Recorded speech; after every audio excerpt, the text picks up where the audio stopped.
आता 5 राज्यांच्या विधानसभा निवडणुका झाल्या, त्या निवडणुकांमध्ये जर लसावी आपण काढला तर आपल्याला असं दिसतंय गेम चेंजर ठरल्या त्या ग्रामविकासाच्या योजना.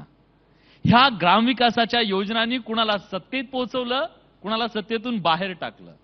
महाराष्ट्रासाठी महायुतीच्या गेम चेंजर अशा कुठल्या योजना आहेत ज्या ग्रामविकासाच्या अंतर्गत राबवल्या जात आहेत, ज्या तुम्हाला महाराष्ट्राला सांगायच्या आहेत आणि त्या माध्यमातून तुम्ही मतं मागणार आहात? सर्वप्रथम न्यूज 18 लोकमत यांनी मला या ठिकाणी आमंत्रित केलं, त्याबद्दल आपले मनापासून या ठिकाणी आभार. आणि आज आपण अजेंडा ग्रामविकासाचा आणि पर्यटनाचा हा विषय आपण या ठिकाणी मला दिलेला आहे. माझ्याकडे दोन्ही खाती या ठिकाणी आहेत आणि आपण खरं सांगितलं की आपण ज्या 3 राज्य जी मोठी राज्य होती त्या राज्यामध्ये आम्हाला बहुमत मिळालं. बहुमत नाही तर प्रचंड बहुमत आम्हाला त्या ठिकाणी मिळालं. आणि ग्रामविकास विशेष करून शहरी भागातही आणि ग्रामीण भागातही दोन्हीकडून आम्हाला मोठा प्रतिसाद त्या ठिकाणी मिळाला. आणि त्यातलं म्हणजे कुणाला ग्रामीण विकासाला कुणाला खात्याला महत्त्व द्यावं कुणाला नाही, पण सर्वात मोठं महत्त्व माननीय मोदीजींना त्या ठिकाणी आहे की त्यांचा करिश्मा त्या ठिकाणी सगळ्याच ठिकाणी चालला आणि मोठं बहुमत आम्हाला त्या ठिकाणी मिळालेलं ही वस्तुस्थिती आहे. पण ग्रामविकासाचा जर आपण विचार केला, या खात्याचा जर आपण विचार केला तर एक मोठा वर्ग आज ग्रामीण भागामध्ये राहतोय. पण ग्रामीण भागातली आजची परिस्थिती काय आहे? गेल्या अनेक वर्ष आपण बघतोय ग्रामीण भागातून लोक शहरी भागाकडे येत आहेत. शहरी भागावरचा ताण वाढतोय, मग तिथे रोजगार नाही, तिथे सोयीसुविधा नाही. आतापर्यंत तर अनेक ठिकाणी विजेचा केवढा लपंडाव चालायचा, रस्ते नाहीत, पायाभूत सुविधा नाही आणि त्यामुळे मग अनेक मोठ्या प्रमाणात अनेक लोक शहराकडे वळत होती. पण तो आता चित्र बदलत चाललेलं आहे. आपण बघितलं असेल ग्रामविकास म्हटल्यावर आता आधी आपल्याला 3 गोष्टीचा विचारच करावा लागेल. त्याच्यामध्ये एकतर भौतिक आम्ही त्याला म्हणतो विकास त्या ठिकाणी बघितलं पाहिजे, बौद्धिक विकासाच्या बाबतीमध्ये विचार केला पाहिजे आणि आर्थिक विकास, या 3 गोष्टी या ठिकाणी विचारात घेतल्या पाहिजे. आज ग्रामीण भागामध्ये आपण जर बघितलं तर रस्त्यांची काय परिस्थिती आहे, घरांची काय परिस्थिती आहे. एक 9 वर्षापूर्वीचं चित्र आठवा. 9 वर्षापूर्वी ज्यावेळेला 9 वर्षाच्या पूर्वी 9 नंतर त्या ठिकाणी मोदीजी पंतप्रधान झालेत आणि त्यांनी एक घराचा अजेंडा चालवला, गरीब विकासाचा अजेंडा त्यांनी हाती घेतला आणि त्यांनी सांगितलं की जो गरीब माणूस आहे, ग्रामीण भागातला माणूस आहे, गावातला माणूस आहे की त्याला राहायला गरज नाही. अनेक आम्ही गावाच्या आजूबाजूला घरं बघायचो, कुठेतरी काट्याकुट्या बाजूने लावलेल्या असायच्या, कुठेतरी डोक्यावर छप्पर नसायचं, कुठेतरी प्लास्टिकचा कागद असायचा, काही व्यवस्थाच नव्हत्या. बिचारा तो थंडीमध्ये पावसामध्ये उन्हात तसाच त्या ठिकाणी पडलेला असायचा. पण तो गरीब माणसाचा विकास आणि हा म्हणजे विषय डोळ्यासमोर ठेवून पंतप्रधानांनी घरकुल योजना, प्रधानमंत्री आवास योजना, पूर्वीसुद्धा योजना होती पण पूर्वी 2च योजना होत्या. एकतर ती शबरी माता विकास योजना होती, घरकुल योजना होती आणि दुसरी रमाई घरकुल योजना होती. या 2च योजना होत्या. म्हणजे एक आदिवासींसाठी होती आणि एक अनुसूचित जमातीसाठी त्या ठिकाणी. पण तो प्रधानमंत्र्यांनी या ठिकाणी मोठा अजेंडा हातामध्ये घेतला आणि त्यांनी या योजनेच्या माध्यमातून केंद्र सरकार आणि राज्य सरकार आम्ही त्या ठिकाणी तो 7-8 योजना, मग पारधी समाजासाठी वेगळी योजना आणली, आम्ही धनगर समाजासाठी वेगळी योजना आणली, आम्ही ओबीसीसाठी आता 10 लाख घरं 12,000 कोटी खर्च करून देवेंद्रजींनी एकनाथजींनी त्या ठिकाणी आता ती जाहीर केलेली आहे. सर एक प्रश्न विचारला जातोय, सातत्यानं त्याच्याबद्दल एक आक्षेप घेतला जातोय. ओबीसीसाठी जी आता हजारो घरं आपण आणली त्याच्यामध्ये केंद्र पातळीवर जो ओबीसी आता म्हणजे ओबीसीत आहेत तो आपला NT1 अ ब क ड जे आहेत त्या सगळ्यांना घरं तिथं मिळत नाहीयेत अशी त्यांची एक सातत्याने याच्याबद्दलची आहे की आम्ही ओबीसी केंद्रामध्ये आहोत पण या ओबीसींच्या घरामध्ये आम्ही नाहीयेत. समजा त्या समाजाची ओबीसीमधल्या समाजाची घरं गावात नसतील आणि इतर समाजाची आहे तर मग ती त्यांना का देता येऊ नयेत अशा प्रकारचं एक त्याच्यामध्ये नाही. यापूर्वी आपण ज्या योजना बघितल्या तर म्हणजे अटल बिहारी कामगार म्हणजे कामगार जे असतील त्यांच्यासाठी योजना होती, बांधकाम कामगार त्यांच्यासाठी योजना होती, पारधी समाजासाठी होती, धनगर समाजासाठी होती, SC साठी होती, ST होती. पण ही गोष्ट खरं आहे की ओबीसीसाठी कुठली योजना नव्हती आणि हे लक्षात आल्यानंतर माननीय देवेंद्रजींनी माननीय एकनाथजींनी यावेळेला निर्णय केला. त्यावेळेला अजितदादा आमच्यामध्ये नव्हते, नंतर आलेत. पण त्यावेळेला हा निर्णय झाला की आपण ओबीसींना मग काय करायचं, त्यांनी काय करायचं, कारण खूप गरिबी त्यांच्यामध्येही आहे, मजूर वर्ग आहे, हातकाम करणार आहेत, रस्त्यावर लोटगाड्या चालवणार आहेत, मग त्यांचं काय. आणि म्हणून मग आपण 12,000 कोटी रुपये खर्चून आपण त्या ठिकाणी 10 लाख घरं त्या ठिकाणी देण्याचं कबूल केलेलं आहे आणि आता आम्ही त्याचे सगळे प्रस्ताव मागवलेले आहेत. हळू त्या कामाला सुरुवात झालेली आहे आणि म्हणून हा विषय जो आहे हा अतिशय महत्त्वाचा आहे. पण नुसतं घरकुलच नाही. हे बॅक टू ओबीसी आहे का? भाजपचं हे बॅक टू ओबीसी आहे का? नाही, राज्यात जी सध्या परिस्थिती आहे त्या सगळ्या पार्श्वभूमीवरती आरोप हा सुद्धा होतोय की छगन भुजबळ यांना जी स्क्रिप्ट दिली गेली आहे ती भाजपनं दिली गेली आहे. भाजप ओबीसीसाठी या सगळ्या योजना आणतंय. भाजपचा मूळ चेहरा माधव पासून सुरू झालेला होता. नाही, ही योजना आम्ही 6 महिन्यापूर्वी आणली. बघा, ही योजना मी त्यावेळेला तर कुठे आरक्षणाच्या भानगडी नव्हत्या. या आता 3 महिन्यातल्या भानगडी सगळ्या ओव्हरऑल म्हणतो बॅक टू ओबीसी नाही, बॅक टू असं म्हणता येणार नाही. पण ओबीसींनी काय गुन्हा केलेला आहे, मग त्यांना का नको? कारण त्यांच्यामध्ये एक मोठा वर्ग आहे जो अतिशय आर्थिकदृष्ट्या नडलेला आहे, गरीब आहे, तो आर्थिकदृष्ट्या सक्षम नाही आहे, आणि म्हणून मग त्यांना का नको? कारण सगळ्या समाजासाठी योजना आहेत. मग फक्त ओबीसी हा 50% वर असलेला मोठा घटक आहे, मग त्याला का नको? आणि म्हणून मग आम्ही 12,000 कोटी रुपये त्यांच्यासाठी त्या ठिकाणी खर्च करून आम्ही या 3 वर्षामध्ये त्या 10 लाख घरं बांधण्याचा संकल्प आम्ही या ठिकाणी केलेला आहे. पण नुसते घरच नाही, आपण बघा, म्हणजे या नुसते घरं बांधून दिले म्हणून नाही, तर याच्यामध्ये आम्ही त्यांना 20 रुपयामध्ये डिमांड देऊन लाईट देणार आहोत. ती योजना आहे. आम्ही शौचालय त्यांना त्या ठिकाणी देणार आहोत. ती एक योजना त्या ठिकाणी आहे. प्रत्येकाला उज्ज्वला गॅसच्या माध्यमातून त्याच्या घरी गॅस देणार आहोत. म्हणजे गरीब माणसाचा आर्थिक स्तर कसा उंचावेल, तो सक्षम कसा होईल, त्याला आपल्याबरोबर कसं जीवन जगता येईल. अन्यथा त्यांनी वर्षानुवर्ष त्या भगिनींनी चुलाच फुगत राहायचा, त्यांनी रस्त्यावर शौचाला जायचं, घरी त्यांच्या पाणी नाही, किलोमीटरवरून डोक्यावर हंडे घेऊन पाणी आणायचं. आणि म्हणून मग आता पाणी सुद्धा प्रत्येकाच्या घरापर्यंत योजना तुम्ही बघा. आमची जी योजना आहे तर त्यामुळे घरापर्यंत पाणी, आता गावापर्यंत पाणी नाही आहे टाकीपर्यंत, आता प्रत्येक घरापर्यंत पाणी, प्रत्येक घराला शौचालय, प्रत्येक घराला उज्ज्वला गॅस. म्हणजे या ज्या सगळ्या योजना आहेत, प्रत्येकाच्या घरामध्ये लाईट आणि प्रत्येकाला रोजगारीच्या उपलब्धी. मला एक विचारायचं याच्याबद्दल. मध्य प्रदेशमधले आता निकाल आपल्या सगळ्यांच्या समोर आहेत. मध्य प्रदेशच्या निवडणुकीमध्ये सगळ्यात गेम चेंजर ठरलेली योजना कुठली होती? तर लाडली बहिणा योजना होती. आणि त्या लाडली बहिणा योजनेचे खूप मोठी गेम चेंजर ती ठरली. यश त्याचं आहे. राज्य सरकार महाराष्ट्रातल्या बहिणींसाठी गिरीश महाजन अशा प्रकारचं काही गिफ्ट देणार आहेत का? निश्चित आम्ही मोठा प्रयत्न या ठिकाणी करतो आहोत. कारण शेवटी महिलांचं सक्षमीकरण झालं पाहिजे, त्या स्वतःच्या पायावर उभा राहिल्या पाहिजे, त्या आर्थिकदृष्ट्या सक्षम झाल्या पाहिजे. हे आता मोदीजींचंही स्वप्न आहे आणि आमचंही स्वप्न आहे. एखादी योजना येईल आता पुढच्या काळात महाराष्ट्रात अशी? सांगता येत नाही येईल का, येऊ नये. कारण आता याच्यासारखं चांगलं व्यासपीठ कुठं असणार आहे? अजेंडा महाराष्ट्राच्या समोर सांगायला हवं मग गिरीश महाजनांनी आज की आम्ही महाराष्ट्राला एक मोठी गिफ्ट देतोय. हा विषय खूप मोठा आहे. मला माझा अधिकार तो नाहीये. तो मान्य मुख्यमंत्री महोदय आहेत, मान्य उपमुख्यमंत्र्यांचं सभागृहात सांगावं लागेल. कारण हा मोठा विषय आहे, खूप मोठा विषय आहे. पण निश्चितच झाला पाहिजे. कारण आता आम्ही बघतो 12 कोटी जनता आमची महाराष्ट्रामध्ये आहे, त्यापैकी 6 कोटी आमच्या महिला आहेत ना. 50% जवळपास महिला त्या ठिकाणी आहेत. वोट बँक तयार केली तुम्ही महिलांची? वोट बँक नाही, पण महिलांचं सक्षमीकरण झालं पाहिजे, त्या आर्थिकदृष्ट्या मजबूत झाल्या पाहिजेत, पुरुषांच्या बरोबरीत आल्या पाहिजेत. ही आमची भूमिका आहे ना, मान्य मोदीजींची आहे आणि आमची आहे. आणि म्हणून आपण बघितलं असेल आता महिला बचत गटाच्या माध्यमातून आम्ही किती मोठं काम त्या ठिकाणी करतोय. आज जवळपास 6,30,000 हे बचत गट आमच्याकडे आज या ठिकाणी. आणि म्हणून त्यातून जवळपास 63 लाख महिला, म्हणजे एका बचत गटात 10 महिला ह्या आता त्या ठिकाणी काम करतायत. जवळपास 5,500-6,000 कोटी रुपये मी त्यांना कर्ज दिलेलं आहे. अतिशय चांगलं काम बचत गटाच्या माध्यमातून आता अनेक आमचे बचत गट महिला इतकं चांगलं काम करतायत. म्हणजे आता आम्ही परदेशामध्ये आमचा माल एक्सपोर्ट करायला लागलेलो आहोत. मोठं टर्नओव्हर त्याचं झालं आहे. कोटीमध्ये काही बचत गटाचं टर्नओव्हर झालेलं आहे. अतिशय चांगलं उत्पादन त्या ठिकाणी मालाचं त्या ठिकाणी करतायत. त्याला मागणी मोठ्या प्रमाणामध्ये आहे.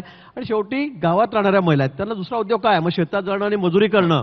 याच्या पुढे जाऊन कुठेतरी त्यांना आर्थिक स्तर त्यांचा वाढला पाहिजे, त्या कुठेतरी स्वतःच्या पायावर स्वावलंबी झाल्या पाहिजेत. आणि म्हणून आमचा हा प्रयोग या ठिकाणी चाललेला आहे. आता आम्ही रिव्हॉल्विंग फंड 15,000 होता, आम्ही तो 30,000 रुपये करून टाकला मागच्या 3 महिन्यापूर्वी. आम्ही जरा 30,000 रुपये त्यांना त्या ठिकाणी देतो आहोत. अनेक अशा गोष्टी आहेत. SLRM मुमक्या होत्या, त्यांना आम्ही पगार 3,000 होता, आम्ही त्याचा 6,000 रुपये केलेला आहे. आणि शेवटी आर्थिकदृष्ट्या ते सक्षम झाल्या पाहिजेत, ही आमची भूमिका या ठिकाणी आहे. पण तो पुढच्या काळामध्ये अजून त्यांना सक्षम करण्याच्या दृष्टीने काही निर्णय होऊ शकतात. निश्चितच. आणि महाराष्ट्रातल्या सगळ्या ज्या भगिनी आहेत त्या भावाकडून निश्चित अपेक्षा करतील की या भावाकडून चांगलं गिफ्ट मिळेल. पण ह्या सगळ्या पार्श्वभूमीवर राज्यातली जी सध्याची राजकीय परिस्थिती, सामाजिक परिस्थिती आहे, त्याबद्दल मला गिरीश भाऊ तुम्हाला काही प्रश्न विचारायचे आहेत, कारण त्याच्याशी तुम्ही निगडीत आहात. या प्रश्नाची सोडवणूक व्हावी याच्यासाठी तुम्ही प्रयत्न केलेले आहेत, अगदी मनापासून प्रयत्न केलेले आहेत. ठीक आहे, त्याला किती यश येईल भविष्यात पुढे काय माहीत नाही. पण सध्याची जी परिस्थिती आहे त्या परिस्थितीत तुम्ही स्पष्टपणे सांगितलं, ह्या महाराष्ट्रात असं एकमेव तुम्ही मंत्री आहात ज्यांनी सांगितलं की सरसकट ओबीसीमधून आरक्षण देणं हे शक्य नाही. गिरीश भाऊ आजही त्या भूमिकेवर ठाम आहेत का? नाही, मी मागे सांगितलं आणि मी ज्यावेळेला जरांगे पाटलांकडे गेलो होतो अंतरवलीमध्ये पहिल्यांदा त्या ठिकाणी, हां तर त्यावेळेला मी त्यांच्या व्यासपीठावरून दुसऱ्या दिवशी ते सांगितलं होतं की हे शक्य नाहीये, कारण कुठेतरी कायद्याचा आधार लागतो, कुठेतरी नियम लागतो. त्यांची मागणी आहे, ठीक आहे, ते त्याच्याबद्दल आमचं काही दुमत नाहीये, परंतु कुठेतरी कायद्याचा आधार लागेल की नाही. आपण मला सांगा, मागच्या काळामध्ये सरकारने निर्णय केला, मान्य नारायण साहेबांची कमिटी नेमली, त्यांनी 10 दिवसामध्ये निर्णय घोषित केला, आरक्षण जाहीर केलं, टिकलं का? नाही टिकलं. पण त्या सगळ्या मग त्यातल्या ज्या क्युरीज होत्या त्या आपण सगळ्या पूर्ण करून देवेंद्रजी फडणवीस मुख्यमंत्री असताना आपण आरक्षण दिलं. ते खालच्या सेशन कोर्टात टिकलं, हायकोर्टात टिकलं, दुर्दैवाने ते सुप्रीम कोर्टात टिकलं नाही. आता मला इथे काही राजकीय फार टीका टिप्पणी करायची नाही, का टिकलं नाही, काय नाही, कोणी लक्ष दिलं नाही दिलं, पण निश्चित आमचं सरकार जर असतं तर त्यावेळेला हे आरक्षण टिकलंच असतं, 100% टिकलं असतं, देवेंद्रजींनी ते टिकवलंच असतं. दुर्दैवाने सरकार गेलं आणि कोणीकडे लक्ष दिलं नाही, त्यामुळे ते पुन्हा ते सगळं ते बारगळलं.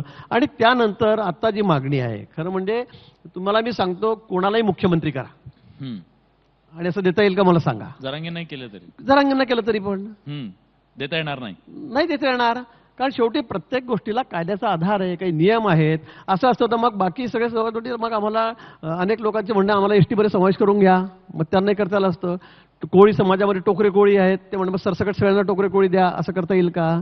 असं नाही करतायत. धनगर समाजाची मागणी करेल, राजपूत समाजाचे काही ठिकाणी एसटी मध्ये आहेत, ते म्हणते आम्हाला सरसकट करा. म्हणजे आम्हाला आरक्षण द्यायचं आहे, 100% द्यायचं आहे. मुख्यमंत्री महोदयांनी तर शिवाजी महाराजांच्या पुतळ्यासमोरच सांगितलं. मागच्या काळामध्ये देवेंद्रजींनी सगळी त्याची शक्कल लढवून, सगळं त्यांचं डोकं वापरून सगळं ते अगदी शेवटपर्यंत नेलेलं होतं. दुर्दैवाने ते नाही झालं, परंतु आम्हाला आरक्षण द्यायचं आहे आणि ते टिकणार द्यायचं आहे. मी वारंवार जरांगे पाटलांना हे सांगत होतो, मी वारंवार त्यांना ते सांगत होतो की आम्हाला टिकणार द्यायचं आहे. अन्यथा तुम्ही म्हणता की मला पत्र देऊन टाका, लगेच निर्णय घ्या, कॅबिनेटमध्ये घ्या, ह्या अधिवेशनात घ्या, असं आरक्षण मिळत नाही. असं अधिवेशनात सांगितलं किंवा कॅबिनेटमध्ये निर्णय घेतला आणि उद्या जर ते कोर्टात गेलं तर ते 2 दिवसातच फेटाळलं जाईल, 2च दिवसामध्ये, म्हणजे ते आठवडाभर टिकणार नाही. ही प्रामाणिक भूमिका आमची. गिरीश भाऊ, प्रश्न तुमच्यावर उपस्थित केला जातो. तुम्ही त्यांचं स्टेटमेंट ऐकलं असेल, आय थिंक, मला वाटतंय. ते असं म्हणाले की गिरीश महाजन जेव्हा आमच्याकडे आले तेव्हा त्यांनी आम्हाला हा शब्द दिलाय. ते म्हणाले, त्यांनी इथपर्यंत तुम्हाला सांगितलं तुमचं स्टेटमेंट आल्यानंतर की तुम्ही जर आम्हाला नडला तर आम्ही तुमच्या व्हॉइस क्लिप ज्या आहेत त्यांच्याकडे आहेत म्हणे, त्या क्लिप आम्ही व्हायरल करू, अशा प्रकारची गोष्ट सांगितल्या जाते.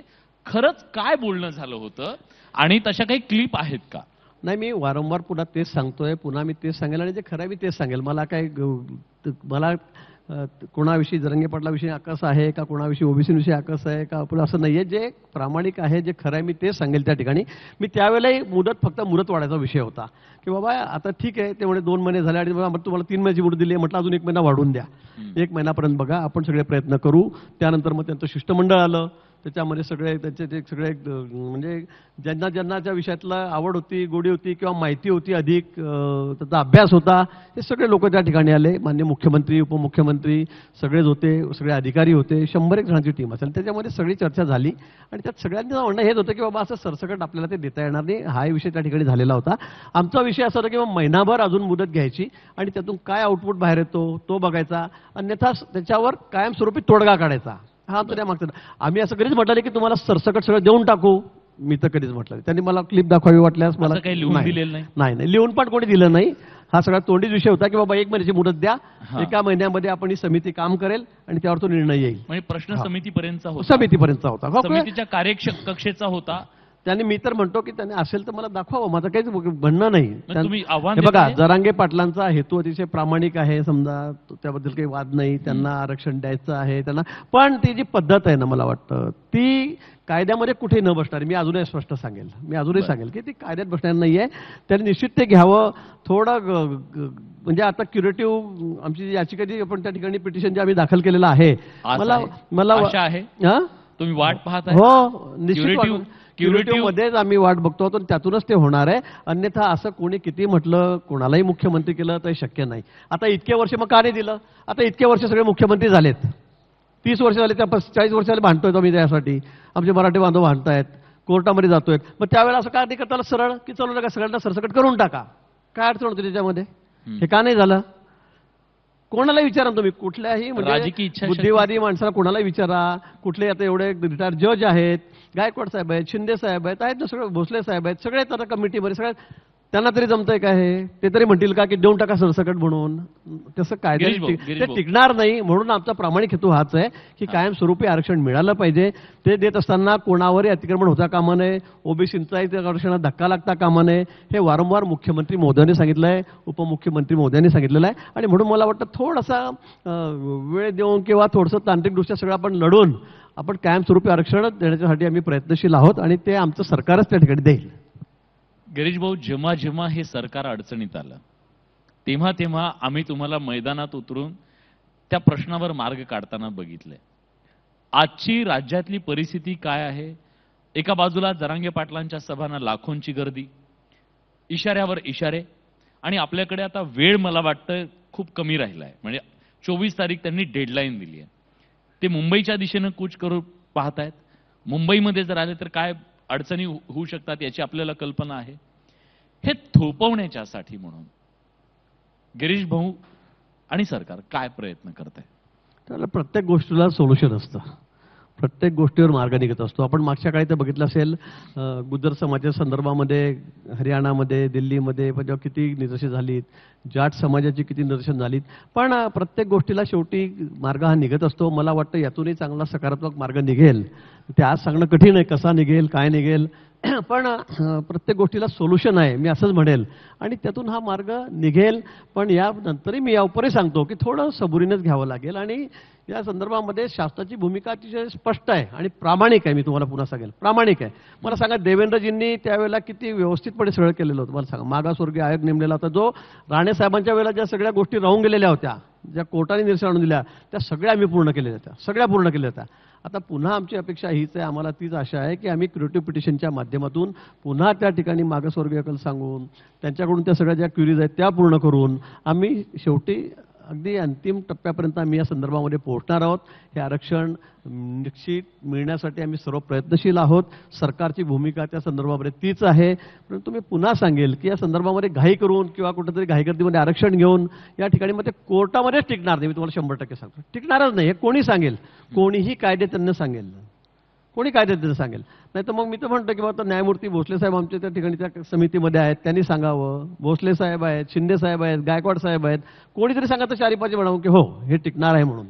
पण मला असं वाटतं की जे टिकाऊच नाहीये, टिकणार नाहीये, त्याच्याविषयी आग्रह धरणं आणि पुन्हा मग कोर्टात जाऊन आपण तोंड घशी पडणं, यापेक्षा मला वाटतं जे टिकणार आहे, कायमस्वरूपी आहे, त्याच्याच पाठी आपण लागावं. एक सकारात्मक गोष्ट याच्यामधली अशी आहे की त्यांच्या आंदोलनाच्या नंतर तुम्ही समिती स्थापन केली. समितीच्या माध्यमातून लाखो नोंदी सापडतायत आणि त्या लाखो नोंदींच्या माध्यमातून ओबीसीचं आरक्षण त्या बांधवांना मिळणार आहे.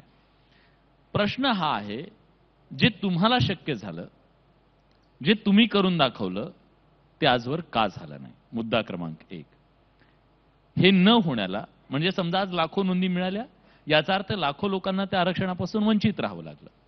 याला जबाबदार कोण होतं?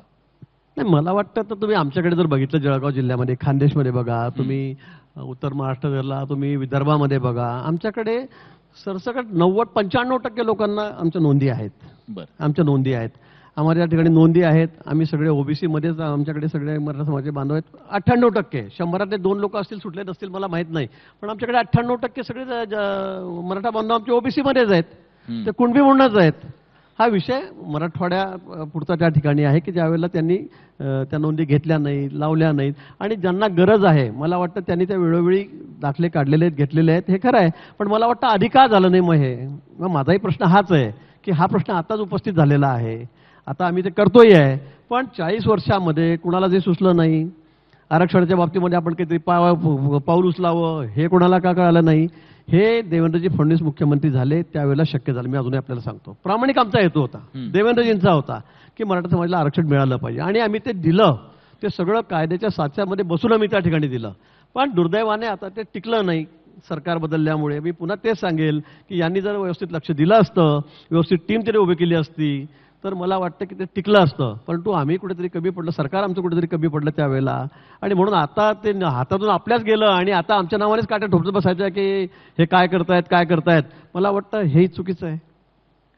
गिरीश भाऊ, मला थोडंसं वेगळं विचारायचं आहे. म्हणजे मला माहिती आहे तुम्ही ह्या सगळ्याबद्दल आज मनसोक्त बोलणार आहात, कारण हे व्यासपीठ अतिशय महत्वाचं आहे. मला आठवतं गेल्या काही वर्षामध्ये, विशेषतः 2-2.5 वर्षाच्या काळामध्ये तुम्ही महाराष्ट्रात जेवढी काही भाकीत वर्तवली होती ना, ती सगळी खरी ठरली आहेत. आता ती भाकीत खरी करण्यामध्ये तुम्ही होतात पडद्यामागून की काय माहित नाही, पण तुम्ही एखादं भाकीत वर्तवल्यानंतर पुढच्या 5-6 महिन्यामध्ये ते खरं ठरताना आम्ही बघितलंय. 3 जणांचा हा तुमचा संसार सुरू झालेला आहे महायुतीचा. आता 3 पर्यंतच मर्यादित राहणार आहे की आणखी पुढे तो वाढत जाणार आहे? आता आम्हाला आमचे लोक समता नाकात भेट. आता आमची संख्या एवढी मोठी झाली की आता कसं सगळं सांभाळावं हाही मोठा प्रश्न आहे आमच्यामध्ये. पण येणारे आहेत. जयांगी मोठेपण तया यातना कठीण, असं झालंय का? आता आमची संख्या बघा ना, आमची 200च्या वर गेली. एवढं मोठं बहुमत कधी नव्हतं राज्यामध्ये. आम्ही आता 215-20 पर्यंत त्या ठिकाणी गेलेलो आहोत. म्हणजे समोर विरोधी पक्ष आहे की नाही हे आम्हाला समजत नाही खरं म्हणजे. मी 30 वर्षाले आमदार आहे. मी बीजेपीतला सगळ्यात सिनियर आमदार आहे. आज मी, सुधीर भाऊ, मंगलजी, आम्ही 3 जण 6 टर्मवाले आहोत आम्ही 3 जण. पण इतका शांत, इतका निरुद्रवी असा विरोधी पक्ष मी कधीच बघितला नाही, काहीच नाही. आणि त्यांच्यामध्ये तसंच आहे. ते 3 जरी असले, त्यांनी 10-10, 15-15 जरी असले, 20-20 जरी असले, तरी पण एकमेकाचं तोंड एकाकडे नाहीये. ते सगळे विरुद्ध दिशेने बघतायत. कुठे एक वाक्यता त्यांच्यामध्ये नाहीये. याने अरे म्हटलं की तो कारे म्हणतो, त्याने कारे म्हटलं की तो टारे म्हणतो. म्हणजे त्यांच्यामध्ये एक वाक्यता नाहीये. आणि म्हणून ते सुद्धा, मी आज जयंत पाटील बोलत असताना म्हटलं, जरा थोडं ताट बोला ना, आधी किती ताट बोलायचे तुम्ही. तर ते जरा त्यांनी माझ्यावर टीका टिप्पणी केली. पण मी म्हटलं तुमच्यामध्ये कुठलाही जोड जोम दिसत नाहीये, किती हलक्या आवाजात तुम्ही बोलताय, तुम्ही विरोधी पक्षाच्या भूमिकेत आहात, तसं बोला. पण तसं कुठेही त्या ठिकाणी दिसत नाही. ही वस्तुस्थिती त्या ठिकाणी आहे. पण तो तर आम्ही 3 लोकांचा संसार या ठिकाणी चाललेला आहे. अतिशय गुण्यागोविंदाने आम्ही राहतोय. अजून काही आहेत आणि आम्ही अजून काही आहेत रांगेत? आता मी काय सांगा. पहिल्यांदा सांगितलं तुमचं भाकीत खोटं ठरत नाही. आता मी काही इथे उघडपणे बोलणार नाही, पण थोड्या दिवसात कळेल अजून तुम्हाला काय चाललंय काय नाही. अरे बापरे. पण निश्चित 2024 आमचं लक्ष आहे, आमचं उद्दिष्ट आहे की 2024 मध्ये आम्हाला, मी बाकी लोक सांगतात 45, 44, 42, पण मी तुम्हाला सांगेल आम्ही आउट ऑफ करू. आम्ही आउट ऑफ करू. 48 आउट ऑफ करू. आता तुमचा माझ्यावर विश्वास आहे ना? येस. माझा आउट ऑफ, मी तुम्हाला आउट ऑफ करून दाखवेल. आणि काही जे सगळे वाचाळवीर त्या ठिकाणी बोलतायत, जे मी करतायत, असे जे करतात, मी त्यांना सांगितलंय. तुमच्या लक्षात येईल मी कोणाबद्दल बोलतोय. मी त्यांना सांगितलं फक्त तुम्ही तुमचा 1 खासदार आणून दाखवायचा. आमच्या भरोशावर महाराष्ट्राच्या अजेंडाच्या व्यासपीठावरून मी नेहमी ओपनच सांगतो. मी धुळ्याला सांगितलं 50 जागा येतील नगरसेवकाच्या, मी 50 जण अनिल गोटेंच्या विरोधामध्ये, मी आमचे आमदार होते ते, त्यांना काढून मी 50 जागा आणल्या. मी जळगावला सांगितलं 55 येतील, मी तिथे 74 पैकी 57 जागा आणल्यात. मी नाशिकला सांगितलं 60 जागा येतील, मी त्या ठिकाणी 68 जागा आणल्यात. असं नसतं. मी जे सांगतो म्हणजे मी ते अभ्यासपूर्वकच सांगतो, विचारपूर्वक सांगतो.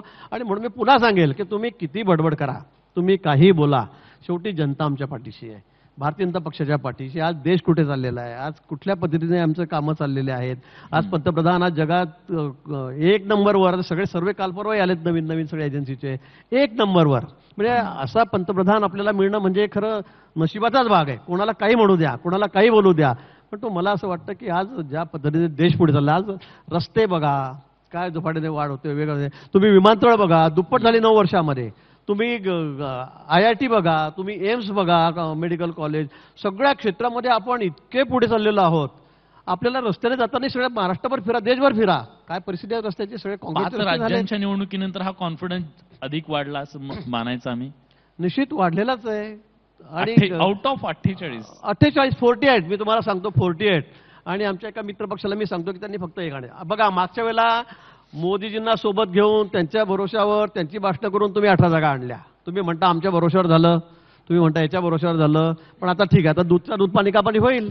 तुम्ही म्हणता ना आमच्यामुळे झालं, आता तुम्ही फक्त आता 1 जागा आणून दाखवायची. पण तुमचं हे ऐकून ईव्हीएम वर प्रश्न उपस्थित करतील ते पुन्हा एकदा. मग आता तुम्ही ते ईव्हीएम तर आहेच, तुमचं हत्यार तुमचं आहे, त्यांचं हत्यार एकदम ठरलेलं आहे की जिथे पराभव झाला त्यांचा तिथे ईव्हीएम, आणि जिथे विजय झाला तिथे काही सांगायचं नाही. मग दिल्लीत बोलायचं नाही, पंजाबचं बोलायचं नाही, इकडे तेलंगणाचं बोलायचं नाही, कुठेच काही बोलायचं नाही. त्यांनी फक्त पराभव झाला की मग ईव्हीएम आहे, पण तुम्ही ईव्हीएम त्या ठिकाणचे सगळे सांभाळून ठेवा, त्यांचे जिथे ते लढतील तिथले. मी पुन्हा तुम्हाला दाव्याने सांगेल 1 जागा आणून दाखवायची. कारण आमच्याशी जो दोघापटका केलाय ना तो नाही. लोकांना आवडला नाही. आमच्याशी जो दगाफटका केलाय ना तो लोकांनाही त्या ठिकाणी आवडलेला नाही. आणि तुम्ही सगळं तुमचं गुंडाळून तत्व आयडिओलॉजी सगळी गुंडाळून तुम्ही ज्या पद्धतीने आज काँग्रेसच्या बरोबर जाऊन बसलेला आहात, पण पवार साहेबांबरोबर जाऊन बसलेला आहात, तुमच्याबद्दल पण झालं ना कोणालाही हो. नाही आवडलं. हे तुमच्याबद्दल पण झालं ना हो. होऊ द्या ना. तुम्ही राष्ट्रवादी काँग्रेसला किती टीका केलेली होती, हो. आमच्याकडेच आलेलं होतं मग? तुम्ही राष्ट्रवादी काँग्रेसवर टीका केली, हे केली सगळं होती. केलं. त्यांनाही तुम्ही मग हे लोकांना हे केली पण होती. आता पवार साहेबांशी आमचं बोलणं झालं होतं खरबडी त्यावेळेला, ज्या वेळेला उद्धवजींनी आमची साथ सोडली, मी सगळ्या गोष्टीचा साक्षीदार आहे. हा मी सगळ्या गोष्टीचा साक्षीदार आहे. मी एकदम आय विटनेस आहे सगळ्या गोष्टींचा. बरं, काय झालं आता होतं? म्हणजे आमच्या सोबत येऊन तुम्ही जर आमच्याशी दगाफटका करतायत, आता तुम्ही सांगा 55 जागा तुमच्या आल्या, 105 आमच्या आल्या, आणि तुम्ही म्हणता मुख्यमंत्री आमचाच होईल ना, पहिल्यांदा आमचाच होईल. हे कुठे ठरलेलं नव्हतं, हे मी सांगतो. तुम्ही होतात मी सगळ्या ते गोष्टीचा साक्षीदार साक्षीदार आहे. मी सगळ्या गोष्टीचा साक्षीदार आहे. कारण मग हे सांगितलं तुम्हाला तर माहिती खोटं आहे. आहे? काय हे जे सांगितलं काही जातं- ठरलेलं नव्हतं. हे तर ते म्हणतात माझं आणि आमच्या शहासाहेबांचं ठरलेलं होतं, गृहमंत्र्यांचं ठरलेलं होतं. पण कुठे काय होतं तुमचं आणि ठरलेलं, शरद पवार त्यांनी पण साहेबांचं नाही काय सांगितलं ठरलं होतं. होतं? तुमचं आणि शरद पवार साहेबांचं काय ठरलं होतं? नाही माझं, मी इतका मोठा माणूस नाही, तुमचं म्हणजे पण तुमचं मी नाही, भाजप म्हणतो. भाजप म्हणून भाजप म्हणतो. झालं नाही सांगा. अजितदादांनी खुलासा केला. त्यांनी हा. सुद्धा 3-4 मिटिंगा दिल्लीमध्ये आमच्या नेत्याबरोबर केल्या, अमित भाईंबरोबर केल्या. सगळं ठरलं, सगळं ठरलेलं मग U-turn होतं. का? म्हणजे मंत्रिमंडळ ठरलं, पालकमंत्री ठरलं, खाते वाटप ठरली नाही का, ते अजितदादांनी सांगितलं, प्रफुल्लभाईंनी सांगितलं. आणि मग मला कळालं तेच नाही. आणि मग पंतप्रधान बाहेर देशातून आले आणि त्यांना ते भेटायला गेले. आता आम्हाला सगळ्यांना वाटलं की झालं आता गोष्टलाच आहे का, पण त्यांनी तिथे जाऊन तोपर्यंत सोनियाजींशी बरोबर त्यांना ते जमवून घेतलं. नाही आपल्याला करावं लागेल, जावं लागेल, यांना संपवावं लागेल. आणि ते सोनियाजींनी हो म्हटल्याबरोबर त्यांनी त्या ठिकाणी जसं उद्धवजींनी केलं तेच शरद पवार साहेबांनी केलं. ही वस्तुस्थिती आहे. आणि पण ते दादांना पटलं नाही. कारण दादा सगळ्या गोष्टींमध्ये त्या बोलण्यांमध्ये होते. दादा म्हणले इतक्या पुढे गेल्यावर आपण मागे येऊ शकत नाही. आणि म्हणून तो पहाटेचा शपथविधी झालेला होता. पण त्यावेळेला दादांचं असं म्हणणं होतं की पवार साहेबांनी सांगितलेलं होतं, हे ते म्हणतायत, मी नाही म्हणत, की तू जा पुढे, मी येतो मागून. पण शेवटी दादांनी शपथविधी केल्यावर नंतर मग त्यांनी त्यांच्या मागे माणसं ठेवली नाही. त्यावेळेला निश्चित दादांचाही घातच झाला तसं बघितलं तर. आणि त्यावेळेला ते पूर्ण बारगळलं. पण आता यावेळेला दादा अतिशय ताकदीने मजबूतपणे आमच्या पाठीशी आहेत. त्यांच्याबरोबर 40-45 लोक सगळे आमदार त्यांच्या सोबत त्या ठिकाणी आहे. आणि आपण बघतायत म्हणजे ज्याने आमच्याशी दगाफटका केला त्यांची अवस्था आज काय झालेली आहे बघा तुम्ही. शिवसेनेमध्ये काय राहिलेलं आहे आज, काय अवस्था आहे. आणि मी तर सांगितलं की फक्त एकच आणायचा 18 पैकी. कोणी एक आणा, कोणाला एका जणाला एकदम एका ठिकाणी ताकद लावा आणि आणून दाखवा आम्हाला. असं नाही होत. ठीक आहे. या सगळ्यामध्ये एक गोष्ट अशी पण आहे, तुम्ही म्हणालात की विरोधकच आम्हाला कुठं दिसत नाहीये, त्यांची शक्ती दिसत नाहीये आणि आम्हाला त्याची चिंता पण नाहीये, असंच तुम्ही म्हणालात. पण अडचण अशी झाली आहे, 200 पेक्षा जास्त सगळे झाल्यामुळे कुणाचा कोट जुना होत आलाय, कुणाचं बाशिंग जुनं होत आलेलं आहे. याचं तुम्ही काय करणार आहात त्याच्याबद्दल नुसते आम्ही आता गणपतीनंतर गणपती बसला, विसर्जन झाला, ते काही होत नाही, मग मध्ये दसरा, दिवाळी, आता नवीन काय म्हणजे कधीपर्यंत आणि कोट ठेवावा, दुसऱ्याला द्यावा, काय त्या कोटात करायचं काय? मी ते सांगण्या इतका मोठा नाहीये किंवा मला ते माहिती नाही त्या संदर्भामध्ये मुख्यमंत्री महोदय येत आहेत, उपमुख्यमंत्री महोदय येत आहेत, ते या संदर्भामध्ये सांगतील पुढे काय काय नाही. म्हणून तेवढी माहिती माझ्याकडे त्या संदर्भामध्ये या ठिकाणी नाहीये. पण तो आता आमचं सध्या जे चाललेलं आहे तो आमचा संसार अतिशय चांगला चाललेला आहे, गुण्यागोविंदाने चाललेला आहे. चांगले जनताभिमुख कामं आम्ही करतोय, लोक कल्याणाचे कामे आम्ही करतोय. सगळ्याच कोणाला काही म्हणू द्या, पण शेतकऱ्यांकडे असेल, सगळ्या वर्गांकडे आमचं अतिशय बारकाईने लक्ष आहे. नैसर्गिक आपत्ती खूप येत आहेत. आपण बघितलं असेल की सध्याच्या काळामध्ये कधी नव्हते एवढ्या नैसर्गिक आपत्ती आता या ठिकाणी यायला लागलेल्या आहेत. दर महिन्याला दर 15 दिवसांनी पाऊस पडतोय, गारपीट पडते, शेतकरी अडचणीत आहे. विमा योजनेच्या माध्यमातून आम्ही अधिकाधिक पैसे देऊन, केंद्राची मदत घेऊन सगळी मदत करण्याचा प्रयत्न आम्ही त्या ठिकाणी करतो आहोत. पण निश्चित हे राज्य विकसित झालं पाहिजे, पुढे गेलं पाहिजे, या राज्याचा विकास झपाट्याने झाला पाहिजे, ही भूमिका आमची सगळ्यांची यामागे आहे, निश्चित आहे. 2.5 वर्षाचा काळ आपणही बघितला, काय झालं काय नाही. आता 2.5 वर्षामध्ये जे कोणी घराच्या बाहेरच पडले नाही, आता ते आता मोठ्या मोठ्या गोष्टी करतायत. आता तो विषय वेगळा आहे. 2-3 दिवस झाले अधिवेशनातही आले नाही, आज कुठेतरी आले, बाहेर फॉरेन गिरून अधिवेशनामध्ये आलेत. त्यामुळे लोकांना या सगळ्या गोष्टी कळतायत की कोणा जनतेविषयी कळवळा किती आहे, राज्याच्या विषयी कळवळा कोणाला किती आहे, या गोष्टी सगळ्यांना कळतायत.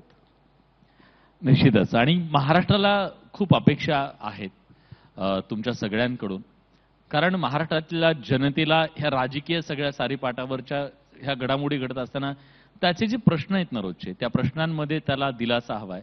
त्याला जे सामान्य लोक आहेत, अगदी महिलांपासून ते शेतकऱ्यांपासून सगळ्यांना थेट दिलासा हवा आहे. घरांच्या माध्यमातून असेल, वेगवेगळ्या विकास कामांच्या माध्यमातून तुम्ही तो दिलासा देण्याचा प्रयत्न करताय. भविष्यामध्ये तुमच्या या योजनांचा किती रिझल्ट येतो हे आपल्याला रिझल्टमधून आपल्याला दिसणारच आहे. पण न्यूज 18 लोकमतच्या अजेंडा महाराष्ट्र या कार्यक्रमात आपण आलात, आपली भूमिका अगदी परखडपणे मांडलात आणि अगदी मी सुरुवातीला सांगितलं त्याप्रमाणे गिरीश भाऊ कधीच बोलायला हातचा ठेवून राहत नाहीत, आजही ते राहिले नाहीत. खूप खूप आभार तुमचे आणि खूप साऱ्या शुभेच्छा तुम्हाला पुढच्या वाटचालीसाठी. Thank you very much.